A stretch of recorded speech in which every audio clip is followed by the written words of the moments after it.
Hey, how's it going, everybody? I am doing this video mainly for people who have the 29-gallon Core Life Biocube and are struggling with their nitrates.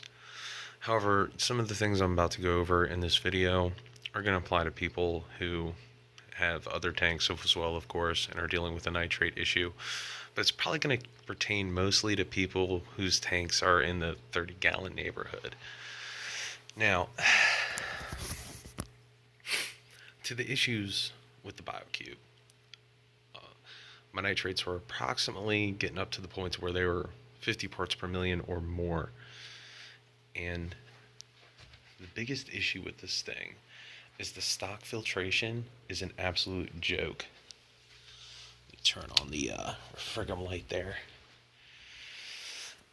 The stock filtration on the back of this thing is a little insert. It's approximately 2 inches wide by 5 to 6 inches long. I mean, you can see it there. You know, it fits into that hole there. You know, if you've already got one, you know what I'm talking about. And it's about a half an inch deep worth of activated carbon underneath a very thin mesh layer of filter floss.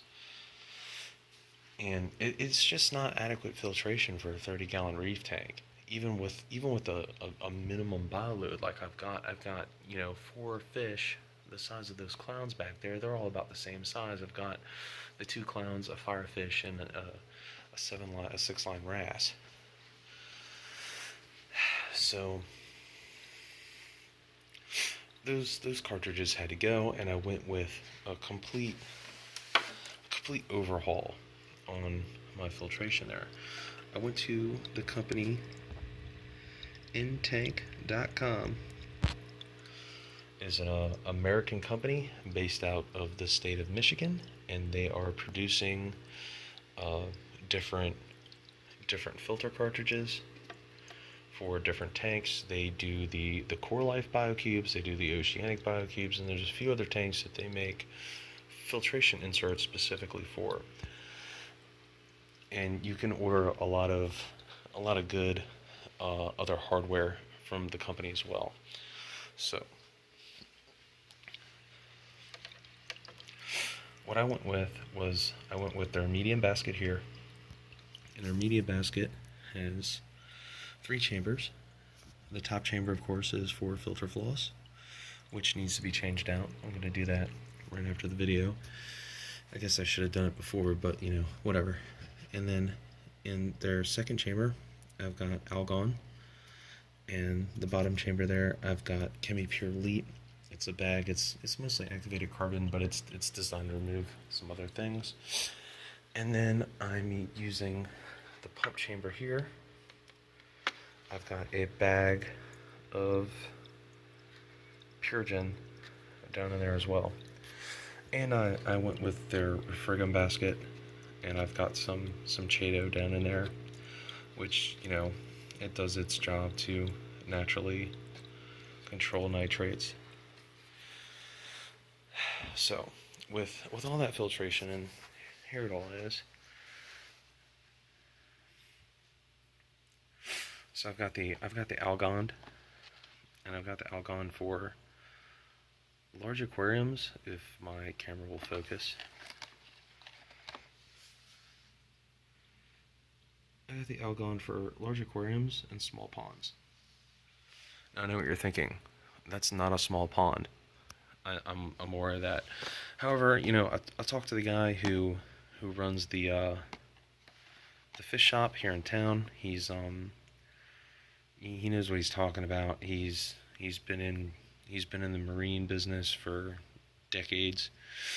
And if you live in Maryland, you've heard of it. It's Rick's Fish and Pet Supply. The guy knows what he's talking about. He's definitely got a very good reputation for himself in the marine community. But he informed me, you know, he was like, you can't overdose on this stuff. It will, however, if you follow the directions. The directions for the Algon say nothing about rinsing or soaking the bags prior to use, and that's fine. You don't have to do that, but if you don't, you're gonna get like a milky discharge that's going to accumulate in your water for like the next 3 days, and then it dissipates. It doesn't hurt anything, um, but you want to rinse it off. You should just go ahead and rinse off anything you put in your tank, of course. But I was under the impression, hey, it's a filter median. Didn't say anything about rinsing it off. They all say whether or not you're supposed to rinse them off, so I didn't do it, and I had an issue. It wasn't a serious one though. But all this filtration, it isn't going to solve your nitrate problem. It's not going to make it go away. It's just going to keep it under control. It'll basically stabilize your nitrate issue. The two things that are going to make your nitrate issue go away. Oh, get rid of your bio balls. If you've already got this thing, just pull your bio balls out of the back of it, even before you get a tank. And if you don't already have this, and you're looking at this because you're looking at Biocube reviews you're considering getting one, don't do it. Do yourself a favor. Just don't do it. It comes stock with inadequate lighting, and it has inadequate filtration. Why would you want an all-in-one system when everything is inadequate? It completely defeats the purpose of having an all-in-one system. So, out of the way, back to the people who already got suckered into buying a Biocube. If you don't have a huge bioload, now I don't know if having a significantly larger bioload than this is going to hurt doing minimal feedings or not. That's like one of the first things you need to do if you're having a nitrate issue, is cut back on your feedings. I feed once every 3 days now, and that's it. And I feed the LRS Reef Frenzy stuff, the frozen food. Everything eats it, everything likes it. But it's once every 3 days. Don't feed any more than that.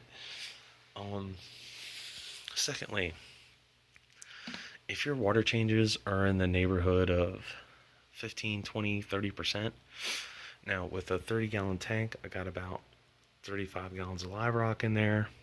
I was doing one 4.4 gallon jug of the Nutra seawater, and I was doing this about once a week. Now, that equated to about 15 to 20%, maybe 30% water change at the most.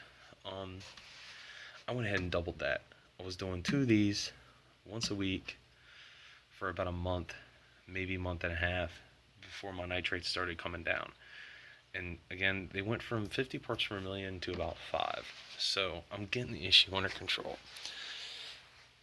But yeah, that's the first thing you want to do. You definitely want to up your filtration. Again, this is what I'm using: Purigen, Algon for large aquariums, even though I have a small aquarium, Timmy Pure Elite, and Filter Frost. This is all my filtration, and the Chaeto.